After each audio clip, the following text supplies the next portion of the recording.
In my last video, I introduced you to a horse that I brought home to my farm to trial for a couple weeks. And in that video, you saw that I decided to purchase him. I felt such a connection with him and I loved his demeanor and personality, and riding him felt absolutely incredible. In today's video, we are going to be revealing his name, and I'm so happy that he's now a part of our family. Hey horse lovers, welcome back to Free Spirit Equestrian. My name is Shay, and as most of you know and saw, this is my new horse. So we are trying to figure out a name for him. I cannot decide. This is his first time being in the barn, so he's like, what are we doing in here? But honestly, he's been so calm and settling in really well. He's just still adjusting to the new environment, and it's gonna take time, but he's doing so well. I know, what are we doing in here? Plus it was just like downpouring and super loud on the roof, but he's been super calm. There's a good release. Yeah, he's literally only been in here for like 2 minutes. You're doing good for being in here for the first time. It's kind of weird.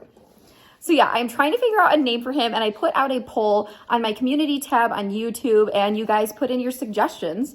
Of course, I'm ultimately going to decide, but it was really fun to see what you thought, and we're going to be revealing his name in today's video. Are you so cute? He says, I'm dirty.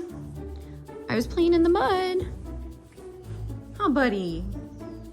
Yeah, you good boy.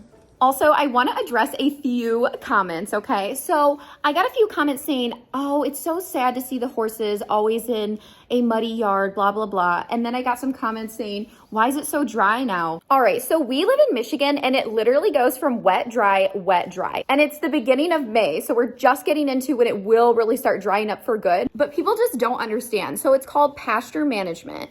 So we have wonderful, beautiful, lush pastures, but we have to manage them in order to maintain the grass. So the horses that are in the dry lot, which was dry in some of his videos, and yes, it gets muddy because after it rains, horses make it like more sloshy. Okay, so we have to save the pasture. So usually like December, January, we'll take them off the pasture and in the dry lots, and then they'll go back out anywhere between April and May. So they're getting ready to go back out on the pasture soon. We just got a ton of rain. It dried up a ton, and then we got blasted on. So I'm hoping to put them out there later this week. And of course, I'm gonna do a video of all of them running in the field. It's like my favorite thing to see. However, you also don't know if a horse has like insulin resistant issues or they're metabolic. So for people to say it's sad to see a horse on a dry lot, how do you know that that's not saving that horse's life? Lush green grass 24/7, if not managed properly for a horse's diet, is also not healthy. So I think it's really important to educate people and explain the reasonings. Like I said, some horses could literally die if they were on grass, so you don't know what the situation is. Now, luckily, I don't have any horses that have issues here other than Buzz. Just because he's a pony, you have to be really, really careful with their grass intake, if any. So just an FYI, I just wanted to point that out. Unless you have horses in this area, it's hard to explain. And then what about horses that are out in the desert? They don't even have grass, or like California. Where I boarded my horses in California when I lived out there, literally there was no grass in that area, like around Sacramento, zero. Okay, so yeah, I just wanted to talk about that a little bit because I think it's really important, and I'm here to share all the information that I can think of to guide you in your horsemanship journey and to educate you. And I know a lot of people already know those points, so yeah. Anyways, I put him in the cross ties so I could hold my phone a little bit better. But yeah, he's been doing really good. I'm gonna start riding him more this week because we've had super crappy weather. It was literally just snowing out like 2 seconds ago. We usually never get snow in May. It's usually done by April. I mean, it's very early May, but still, it's insane. So yeah, I'm gonna start riding him more this week and really get him tuned up and ready to go for lessons. I can't wait to see how he ends up doing. He settles in really quick. Once he gets nervous about something, he'll kind of show those signs and then he'll chill. Like you just have to tell him like he's safe and it's okay. And he's overall super, super calm and relaxed. And it'll be even more amazing to see how he does in the next few months.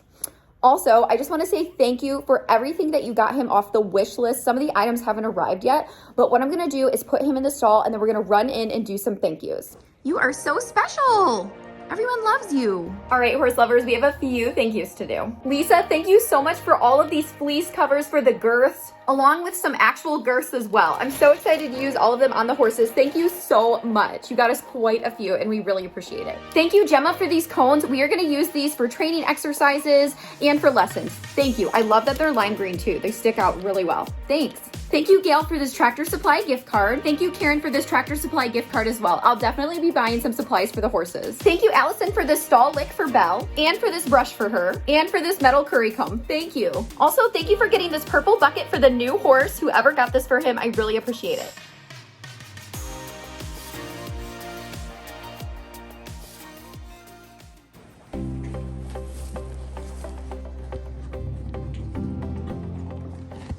So one way that I work with horses to get them used to being in the barn is I'll feed them in here. So I rotate my horses from feeding them outside their grain portions and also feeding them inside. So today I'm gonna feed him his grain in here for the first time. Also, my horses have 24/7 forage. They either are on grass or they have a 24/7 round bale available to them. And of course, they get flakes of hay in their stall. Usually second cutting in the stall if that's what they need, or first cutting just depending on their needs. I'm really huge on feeding a forage-based diet, and horses are grazing animals and they always need something in their gut. So he is a little bit stocky. He's not that chunky. I think he looks pretty good. He could lose a tiny bit of weight. So I'm not gonna give him a ton of grain. He's just getting a little bit of Essential K plus some salt. And I have him on Gut X just to help him with his transition, just to make sure that he's settling in well and that he's getting that extra support. Because obviously it's stressful for any horse to move, whether they show outwardly signs or not. Okay, so let's give him his grain. All right, so he's gonna get about half a scoop right now of Essential K. That's all he needs currently. Then he's gonna get just a little bit of pink Himalayan salt. And then I'm gonna give him some Gut X. A little bit of water. That helps with digestion. We're gonna mix.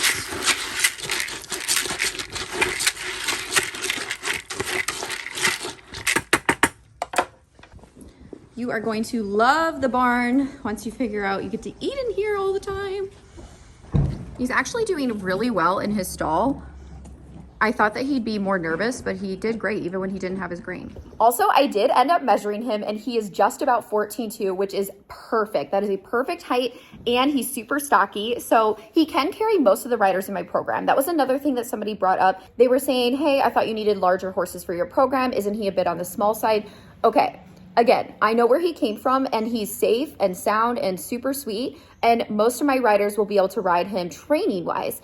The thing is, when I get a horse that is smaller, like under 14 hands or just like a little above that, and they're too quick for some riders, then the issue is my advanced riders who are bigger can't ride them, and then my riders who are a little less confident can't ride them either. So it really doesn't give me a lot of leeway, which for him, yes, I have a couple riders that are probably a little bit too big and tall for him, but because he is safe and very level-headed and he has training already, most of my riders can ride him. So that's what's awesome about that. So hopefully that makes sense. Again, there's always so many variables that it's hard to explain in detail. So I like when people bring things up, that way I can explain further. You're such a good boy.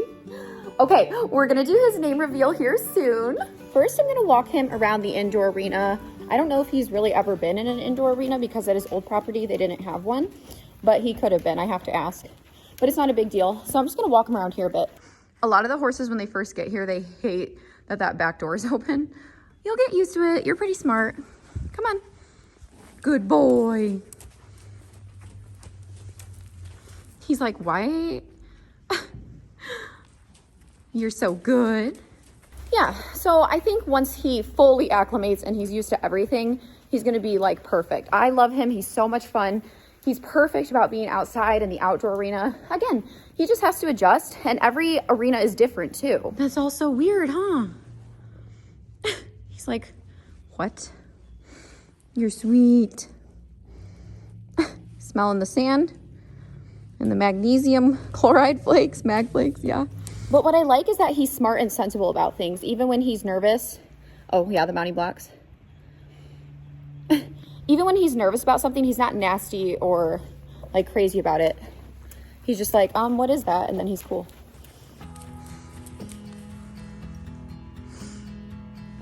Checking everything out, huh?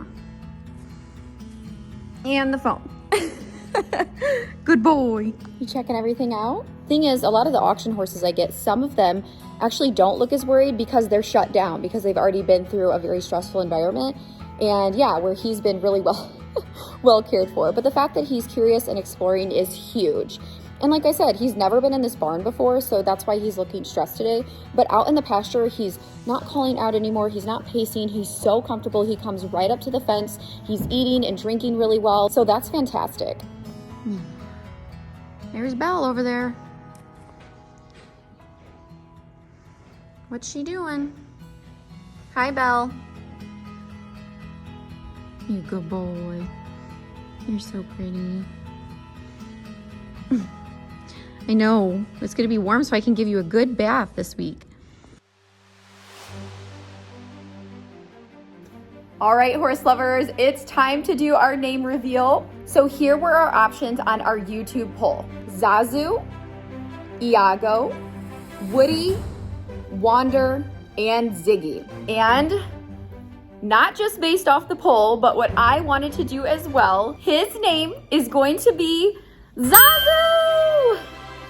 I just think it's fun, and he's super fun and colorful and lovely. So I think Zazu is very fitting, and I think it's gonna be great. So thank you for helping me out in that decision. And I absolutely am so excited to officially welcome our new horse Zazu to Free Spirit Equestrian. Give him a warm welcome, horse lovers. We are so excited for his journey here, and I'm gonna love him and take care of him, and everybody else will be able to enjoy him as well. He's gonna get lots of attention, training, and also just get to hang out and be with friends and be a horse here at Free Spirit Equestrian. All right, horse lovers, make sure you like, comment, share, subscribe to the channel, turn on your notifications so you don't miss anything Free Spirit Equestrian or anything new with Zazu or the other horses. And I'll see you next time, horse lovers. Bye! Say bye, Zazu!